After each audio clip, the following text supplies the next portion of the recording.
Are you trying to save for a down payment, but you feel like you're just going to be renting forever?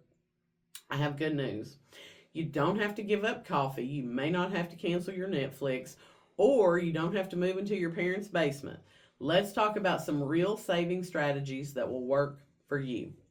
Whether you're aiming for a 3%, 5%, or even a 20% down payment, that number can oftentimes feel overwhelming, but with the right plan and a little bit of consistency, you can get there faster than you think. Here's how to do it without going broke and going crazy.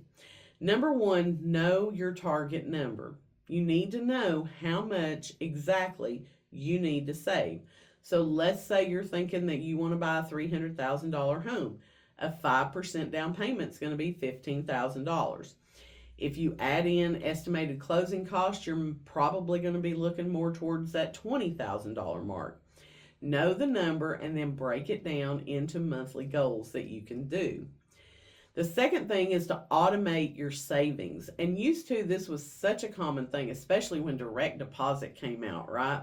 Yeah, I'm dating myself a little bit there. Because we used to get paper checks, believe it or not. But when direct deposit came out, it was so easy to say, okay, yeah, I want this much to go into my checking and then put this much into my savings. And over time, it seems like we've just kind of eliminated that savings account altogether. But set up a separate account, label it down payment savings, and automate transfers into it out of every paycheck that you get. Even $50 a paycheck will add up fast if you're not touching that money. Keep it out of sight and out of mind. That helps you to save money. Number three, cut one major expense, not everything. If you try to deprive yourself of the things that you're accustomed to, you're going to fail. It's just like when you go on a diet. If you cut out all the cool stuff that you love to eat, guess what? You're going to fail at that diet because you're going to get hangry and you're going to give in sometime, right? So you don't have to cancel everything in your life. You just need to shift your priorities. Is it more important to you that you have Hulu and Disney Plus, or could you live without one? So if you have multiple streaming services, maybe look at cutting those down to the bare minimum that you're actually going to use.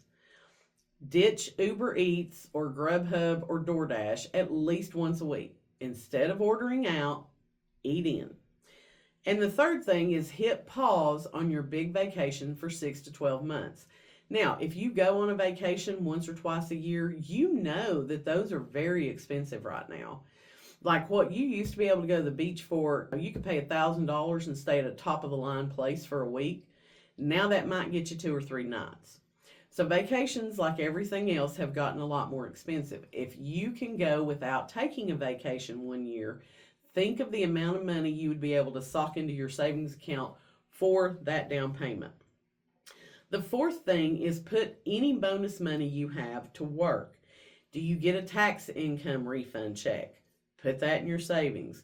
Do you sell something on the side? Like, do you make cookies and sell them? Or do you make candles and sell them? Do you have a side hustle, so to speak?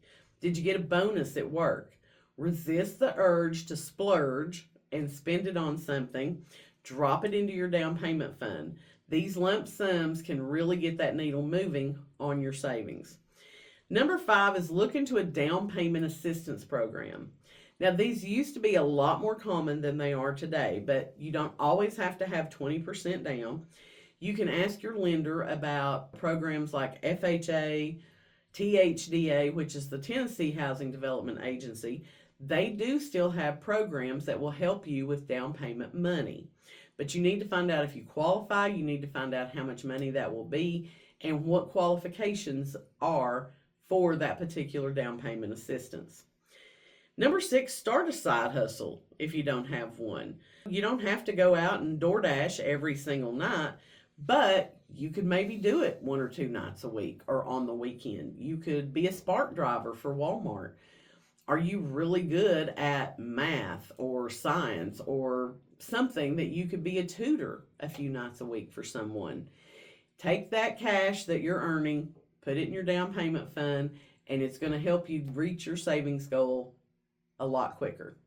So saving for a down payment doesn't mean you have to sacrifice your lifestyle. It just means you need to become very intentional with where you're spending every dollar and where you're allocating that money to go. Start small, stay consistent, know what your options are. Share this with somebody you know that is trying to save money to buy their home this year or in 2026.